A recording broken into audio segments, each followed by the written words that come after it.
Welcome back to the Writer's Hive, and as always, I have Julie and Amber with me. Everyone's links are in the description box below in case you are interested in following all of us on social media and on YouTube. This is a bi-weekly show where we attempt to demystify the writing and publishing process in order to create a writer's hive mind. So this episode, we are basing off of a comment that we received on one of our episodes. And as always, feel free to comment any questions that you have or any topics that you would like us to discuss. So this episode's question is from Amy Harbert and Pages, where they are asking how to let go of perfection during the first draft when it comes to grammar, sentence structure.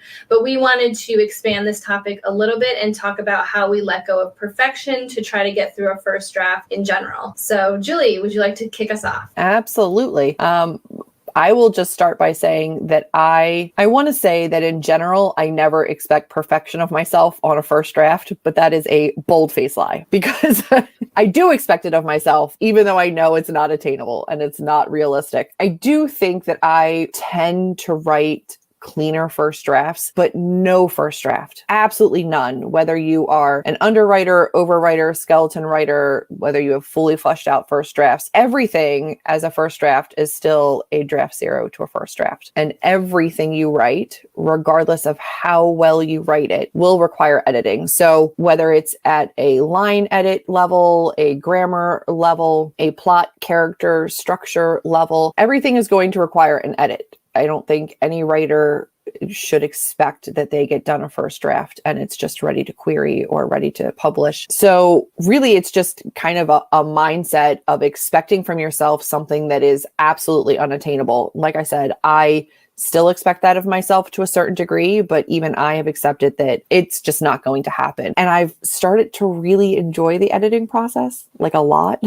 Which helps because then I can take off a lot of the pressures for myself. I will say, actually finishing something, getting to the end of a project, and then experiencing editing has given me the freedom to realize that I don't need perfection. So as counterproductive or counterintuitive as it sounds, finishing a first draft and then going through the process of editing makes you realize how absolutely fixable everything is. And then after that point, it's so much easier to approach projects knowing that that level of perfection is just not necessary because everything that comes back to you in terms of edits is so manageable. So I want to say just kind of like let it go, do your best and know that changes will have to be made, but also once you go through the entire process from draft to edit, then it truly sinks in. So it's hard to say accept something when I think the best way to accept it is to experience it.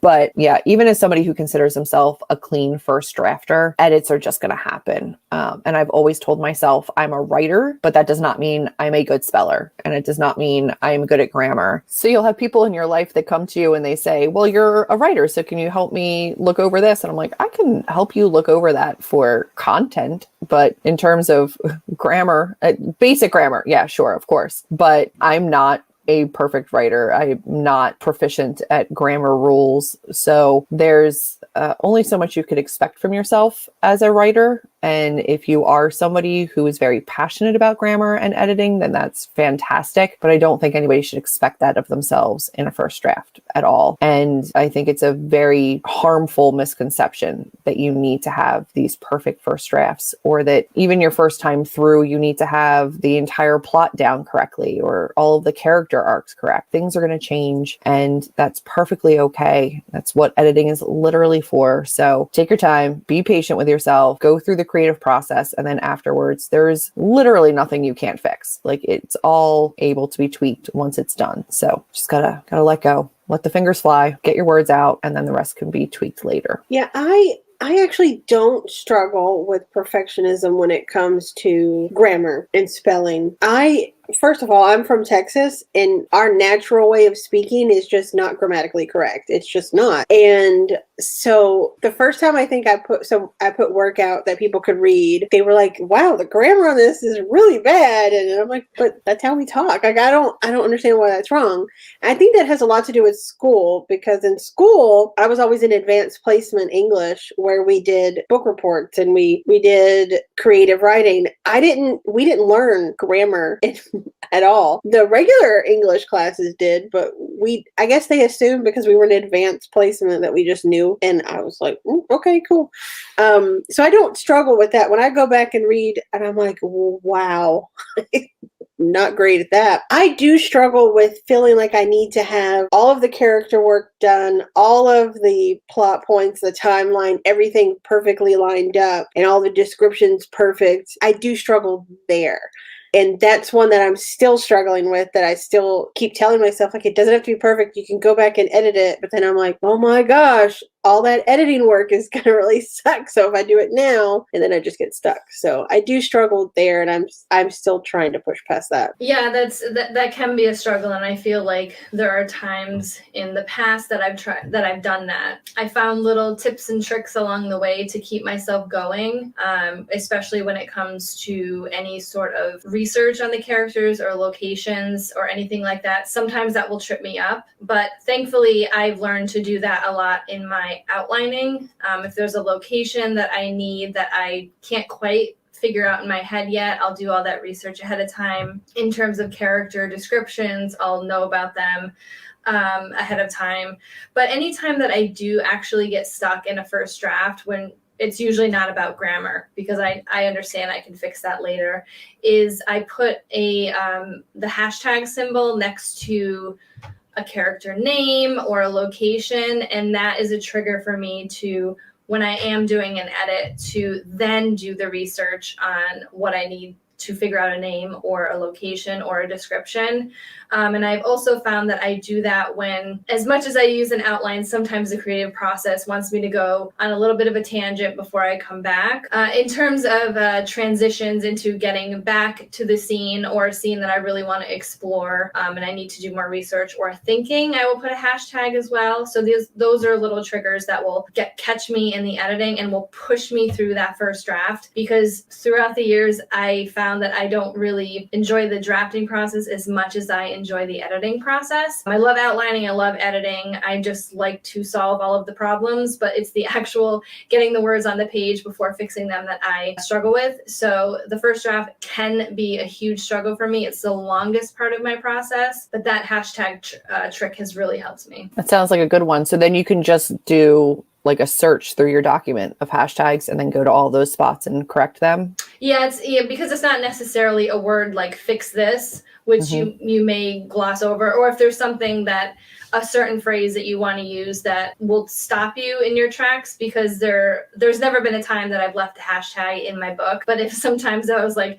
find character name, and I may have slipped that into like a book going to an editor, that's not really great. But I found the hashtags or any sort of symbol has helped. That's a great trick. That is actually a really good tip. I'm glad to help. Because I'll stop and start researching and lose myself in the research over a name that doesn't matter that much. Like, it's a minor character that could be called Susan or like John. Like, it really doesn't matter, you know? So I don't know why. I do tend to do that. I need to get better about doing that. And it's definitely tripped me up in the past. As I said, I had to find these tricks because I would go off to Google and look at something, and then 45 minutes later, I'm like, what was I looking up? Because I would just go off on all these tangents, and that had really stalled the process for me.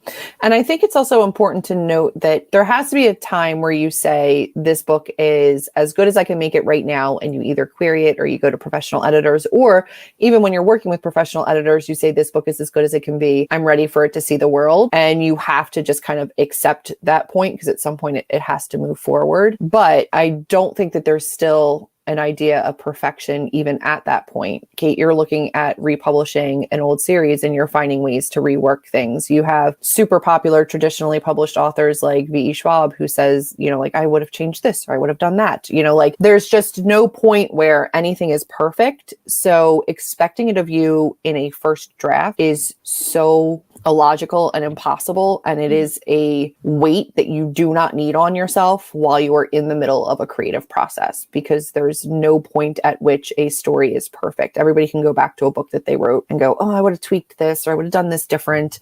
Or even after publication, you'll find little typos or misprints or things that, just happen. It's just a part of the process. So expecting that of yourself is just so cruel. And it's one of the harshest things that we can do to ourselves as writers. So it's not an easy habit to break, but I think it's a really important one to start being forgiving and kind to yourself on, because it can be a real stopping block for you creatively if you expect that of yourself, because it's just not possible. Yeah. I think that there tends to be this phenomenon with writers where when you're a new writer and you're doing something for the first time, you have this little piece in the back of your head that thinks you're going to be the special unicorn. You think that you're going to be the person that can pop out a first draft and it's going to be perfect. And then you do it and you see it's not perfect. So then as you write more, you realize, okay, it's not going to be perfect. I need to just do this. And then the first time that you edit, you think, I'm going to be able to go through this and edit one time and catch every single mistake, and I'm going to be perfect. And then you do it, and then you still find things and it doesn't work. The first time you query,